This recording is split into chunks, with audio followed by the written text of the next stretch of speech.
Kali ini kita bakal bedah satu foto. Tapi ini bukan sembarang foto ya. Ini satu frame yang bisa dibilang menangkap esensi sebuah perang dan mengubah hidup banyak orang selamanya. Lihat ini. Inilah momennya. Tepat sesaat sebelum peluru itu ditembakkan. Dunia nonton langsung seorang pria meninggal, seolah-olah waktunya berhenti di situ. Dan, wow, foto ini langsung memicu perdebatan di seluruh dunia. Oke, ayo kita bedah lebih dalam. Gimana ceritanya sih satu foto doang bisa punya kekuatan sebesar ini? Karena ini bukan sekedar gambar loh. Ini adalah sebuah visual yang benar-benar menjungkir balikan narasi tentang sebuah perang yang sangat besar. Oke, kita mulai dari dasarnya dulu ya, ABC-nya. Foto ini diambil kapan? 1 Februari 1968. Di mana? Di jalanan Saigon, oleh fotografer namanya Eddie Adams dari Associated Press.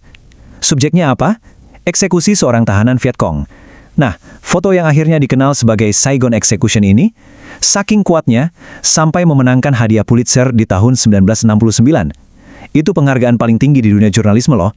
Tapi, dampaknya itu jauh lebih besar dari sekedar penghargaan. Foto ini dalam sekejap jadi simbol kebrutalan perang Vietnam. Coba bayangin, waktu itu pemerintah Amerika Serikat lagi gencar-gencarnya bilang ke publik, perang ini aman kok, kita udah mau menang. Tiba-tiba, boom, foto ini muncul dan menghancurkan semua narasi optimis itu. Publik Amerika jadi lihat, inilah realitas perang yang sebenarnya, mentah brutal tanpa sensor. Nah, ini yang bikin penasaran kan? Kenapa eksekusi kayak gini bisa terjadi gitu aja di tengah jalanan kota yang rame? Untuk ngerti ini, kita harus zoom out sedikit, lihat konteks besarnya, yaitu kekacauan total yang lagi melanda Vietnam saat itu.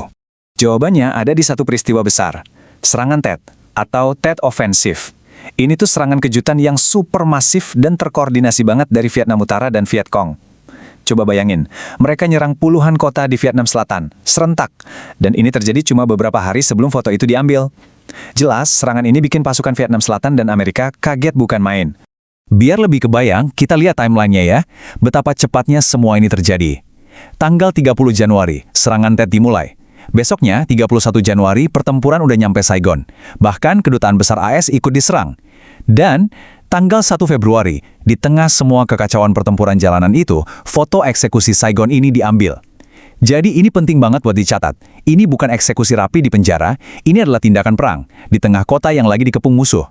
Oke, setelah kita lihat gambaran besarnya, sekarang ayo kita zoom in lagi. Kita fokus ke 3 orang yang ada di pusat foto ini. 3 orang yang hidupnya berubah total, cuma dalam 1/500 detik, secepat tombol kamera itu ditekan. Jadi, siapa aja sih 3 orang ini? Pertama, yang menembak. Dia Jenderal Nguyen Ngoc Loc Loan, Kepala Polisi Nasional Vietnam Selatan. Tugasnya saat itu ya mempertahankan Saigon. Terus korbannya?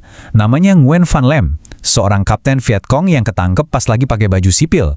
Dan yang ketiga tentu saja, si fotografernya, Eddie Adams, jurnalis AP yang nekat banget meliput pertempuran dari dekat. Nah, disinilah ceritanya jadi rumit. Dan ini poin paling pentingnya. Kalau kita lihat fotonya doang, ceritanya kelihatan simpel kan? Algojo berdarah dingin menembak tahanan tak bersenjata. Titik. Tapi, konteks di baliknya jauh lebih rumit dari itu. Jenderal Loan ini bukan cuma algojo, dia kepala polisi yang lagi lihat anak buahnya mati-matian mempertahankan kota. Dan si korban, Nguyen Van Lem, dia bukan sekedar tahanan. Ada dugaan kuat dia ini komandan skuad pembunuh Vietcong yang dituduh baru aja membantai seluruh keluarga seorang perwira polisi yang kebetulan teman dekat si Jenderal Loan. Bisa dibayangin kan, dampak dari momen sepersekian detik itu? Itu menghantui semua orang yang terlibat. Terutama si fotografer. Eddie Adams sendiri pernah bilang, ada 2 nyawa yang hancur di foto itu. Apa sih maksudnya? Ayo kita coba pahami. Ini dia kutipan lengkapnya, dan ini, pengakuan yang berat banget dari Eddie Adams. Dia bilang, 2 orang tewas dalam foto itu. Si jenderal membunuh Vietcong, dan saya membunuh si jenderal dengan kamera saya. Dalam banget kan? Adams itu merasa bersalah seumur hidupnya karena fotonya itu langsung ngasih cap ke Jenderal Loan sebagai pembunuh kejam, tanpa ngasih tahu penonton di seluruh dunia konteks lengkap tentang apa yang sebenarnya terjadi di jalanan Saigon yang lagi kacau balau itu. Dan anehnya, takdir mereka berdua jadi terikat Adams, ya dia menang Pulitzer, penghargaan tertinggi, tapi dia dihantui rasa bersalah seumur hidup.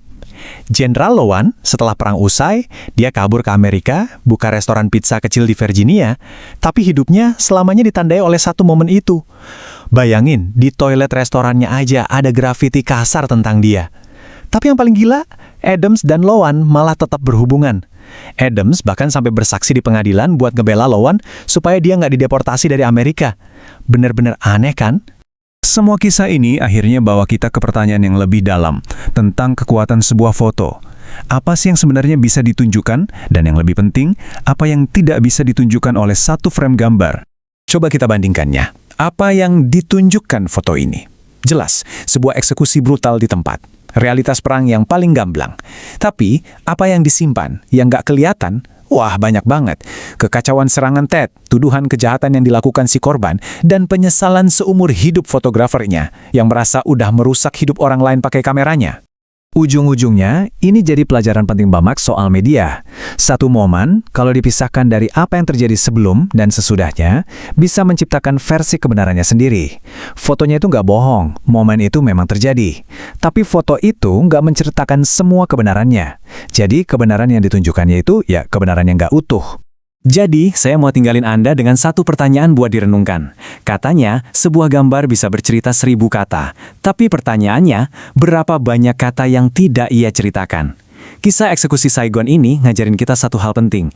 Kata-kata yang hilang itu bisa jadi sama pentingnya atau bahkan lebih penting dari apa yang kita lihat dengan mata kepala kita sendiri.